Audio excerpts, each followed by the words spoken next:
Strategi hadapi Amerika Serikat dan pasar. Indonesia punya waktu menyusun bahan dan strategi negosiasi menghadapi Amerika Serikat. Strategi jitu juga diperlukan untuk menenangkan pelaku pasar. Pada Kamis tanggal 10 April dini hari waktu Indonesia Barat, Presiden Amerika Serikat Donald Trump mengumumkan penundaan pengenaan tarif impor ke sejumlah negara, termasuk Indonesia selama 90 hari. Sedianya Indonesia dikenai tarif khusus 32% per 9 April 2025. Dengan penundaan ini, tarif yang dikenakan bagi Indonesia masih seperti semula, yakni 10%. Sebagai negara dengan produk domestik bruto atau PDB terbesar di dunia, langkah Amerika Serikat menimbulkan dampak bagi banyak negara dan global. Dampaknya pun bisa menerobos sekat-sekat sektor perekonomian. Kendati mengatur tarif impor, negara-negara mitra dagang, pelaku pasar keuangan juga bereaksi terhadap tarif impor Amerika Serikat tersebut. Kekhawatiran antara lain perihal ketidakpastian yang kian besar membuat pasar saham memerah dan nilai tukar bergejolak.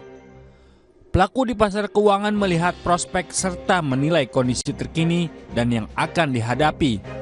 Paparan angka-angka belaka tak cukup menenangkan jika kenyataan di depan mata menunjukkan sebaliknya. Direktur Pelaksana dan Moneter Internasional atau IMF, Kristalina Georgieva menyebutkan IMF masih menghitung dampak penerapan tarif impor.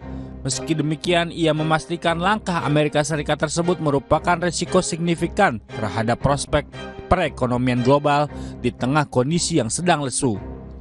IMF mengimbau Amerika Serikat dan mitra dagangnya menyelesaikan persoalan tersebut untuk mengurangi ketidakpastian. Namun Amerika Serikat dan China seperti tidak mengindahkan imbauan itu. Mereka justru saling berbalas tarif yang angkanya terus membesar. Sampai dengan Jumat 11 April petang waktu Indonesia Barat, Amerika Serikat mengenakan tarif impor 145% terhadap China. Sedangkan China mengenakan 125% terhadap Amerika Serikat. Perang dagang antara kedua negara adidaya ini bagaikan mengulang persoalan serupa di antara mereka pada 2018 hingga 2019, pada periode pertama Trump sebagai Presiden Amerika Serikat. Bagi negara-negara lain, perang dagang Amerika Serikat dan China bagaikan dua gajah bertarung. Mengutip data Statista, PDB Amerika Serikat pada 2024 sebesar 29,167 triliun dolar Amerika Serikat. Sedangkan China pada posisi kedua dengan nilai 18,273 triliun dolar Amerika Serikat.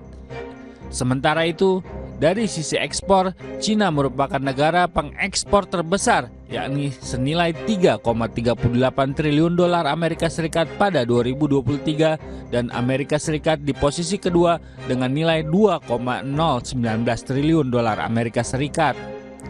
Apabila China tidak bisa mengekspor ke Amerika Serikat karena harga barang di Amerika Serikat menjadi terlalu tinggi dan sebaliknya, Amerika Serikat kesulitan mengekspor ke China, komoditas ekspor tersebut kemungkinan akan mencari pasar lain. Negara-negara lain termasuk Indonesia mesti mencermati dua gajah yang sedang berhadapan dan bertarung tersebut. Jangan sampai terkena debunya atau bahkan terinjak.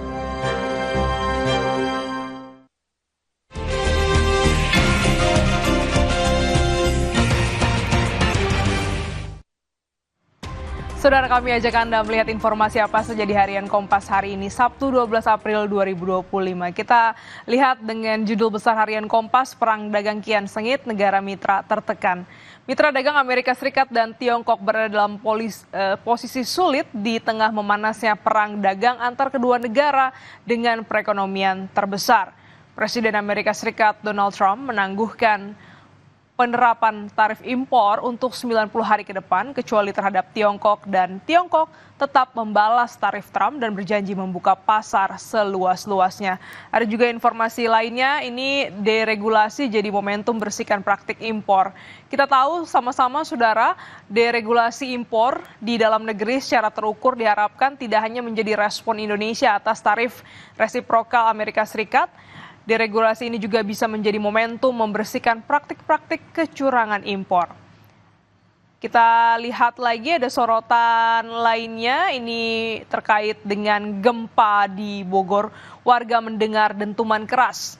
Warga Bogor mendengar detumpan keras saat gempa darat dangkal berkekuatan magnitudo 4,1 menggetarkan kota Bogor, Jawa Barat pada Kamis malam. Gempa akibat aktivitas sesar Citarik ini tidak mengakibatkan terbentuknya sesar permukaan hingga likuifasi. Informasi ini, saudara, dan sorotan lainnya dapat Anda baca di Harian Kompas yang terbit pada hari ini 12 April 2025 atau mengakses di kompas.id.